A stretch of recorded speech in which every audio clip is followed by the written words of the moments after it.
Baik, ini ada pertanyaan, apakah boleh mengambil ilmu dari orang Syiah atau dari orang Yahudi?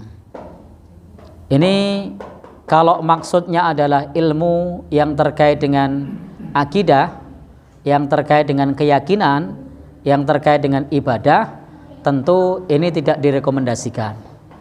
Tapi kalau konteksnya adalah keduniaan, nah, itu silahkan saja mengambil ilmu dari siapa saja, dari orang sekuler juga boleh, dari orang-orang Eropa juga boleh, dari orang-orang ateis juga boleh. Konteksnya adalah ilmu dunia. Studi banding tentang pertanian di Thailand yang notabene agamanya bukan Islam, boleh enggak? Boleh, karena memang pertaniannya di sana misalnya maju. Studi banding bagaimana menghidupkan tanah tandus ke Timur Tengah, bagaimana membuat jalur pipanisasi, boleh enggak? Boleh. Kemana lagi? Jadi ke negeri muslim boleh, ke negeri bukan muslim juga boleh. Tapi kalau belajar ilmu agama, maka belajarlah kepada ahlinya.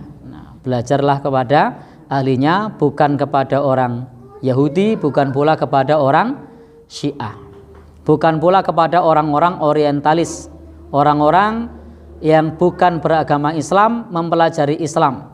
Itu nanti pola pikirnya berbeda dengan kita sebagai umat Islam yang meyakini, sementara mereka mempelajari tanpa meyakini, sehingga tidak direkomendasikan belajar agama kepada orang-orang Syiah ataupun kepada orang-orang Yahudi. Belajarlah kepada sumbernya, yang dalam hal ini adalah para ulama yang lurus, yang memahami agama kita ini berdasarkan kepada qala Allah, kemudian qala Rasul, yang dipahami dengan bil ma'thur, menukil dari para sahabat, dari para tabi'in, dari para ulama-ulama madhab, sehingga kita mendapatkan pemahaman yang lebih menyelamatkan.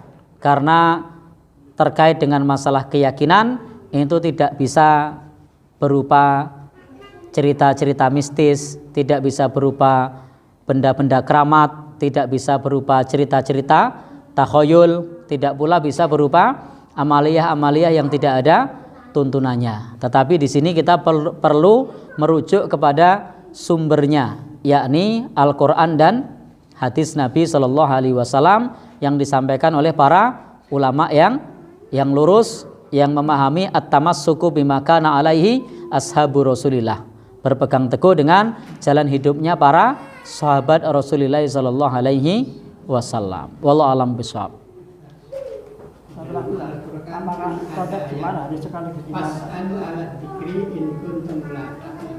Okay.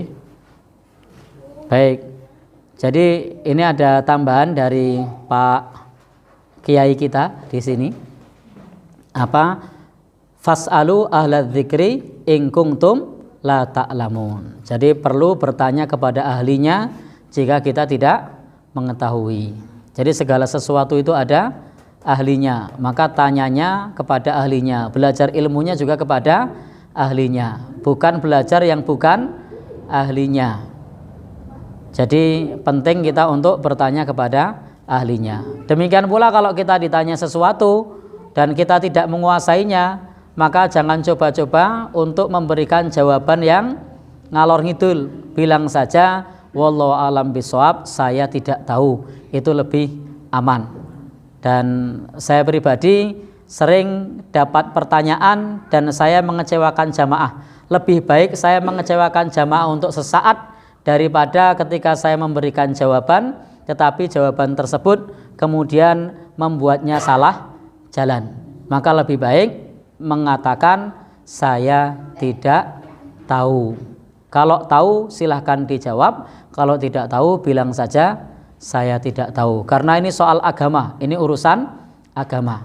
Termasuk kalau kita lagi menyampaikan ilmu agama, ternyata dikoreksi oleh jamaahnya dan jamaahnya benar, maka tidak mengapa kita mengatakan saya salah, Anda benar.